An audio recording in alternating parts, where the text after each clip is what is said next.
இப்ப நாங்க நிலைமை கொடுக்கிற ஐடியாவே இல்ல. 2040 வரையிலும் NLC நிர்வாகம் நிலக்கரியை வெட்டி எடுப்பதற்கான அவங்களுக்கான உரிமை இருக்குன்னு சொல்றாங்க. அந்த 40 வரைக்கும் வெட்டி எடுப்பதற்கு இங்க 15,000 ஏக்கர் கையகப்படுத்தி இன்னும் கறி வெட்டாம இருக்கு. அதுல போய் நீங்க கறியை வெட்டுங்க. எங்கள் கிராமத்தை இங்க வானதிபுரமா இருக்கலாம், பின்னாச்சி குப்பமா இருக்கலாம், தென்குத்தா இருக்கலாம், தென்குத்து புதுநகரா இருக்கலாம், அல்லது ஏற்கனவே சொன்ன அம்மேரி உள்ளிட்ட அப்பகுதி மக்கள், அந்த ஆண்டாக்குள்ள உள்பட்ட கங்கை கொண்டான் பகுதி, எந்த பகுதியிலும் புதிதாக நிலத்தை வெட்டி கறி எடுப்பதற்கு நாங்கள் அனுமதிக்க மாட்டோம் என்பதுதான் உள்ளூர் மக்களுடைய கோரிக்கை.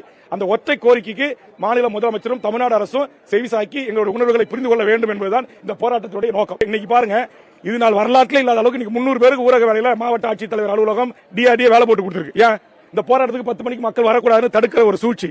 அப்ப போராடுறதுக்கு போனீங்கன்னா உங்க மேல வழக்கு போட்டுருவோம், உங்களுக்கு இழுப்பீடு தர மாட்டோம், உங்க பிள்ளைக்கு வேலை கிடைக்காது அப்படின்னு மிரட்டுகிற இந்த மிரட்டலை கைவிட வேண்டும்.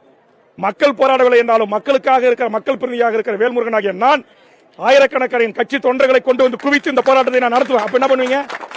ஆக இந்த பூச்சாண்டி வேலைகள் எல்லாம் மாவட்ட நிர்வாகம் NLC எங்களிடம் காட்டக்கூடாது.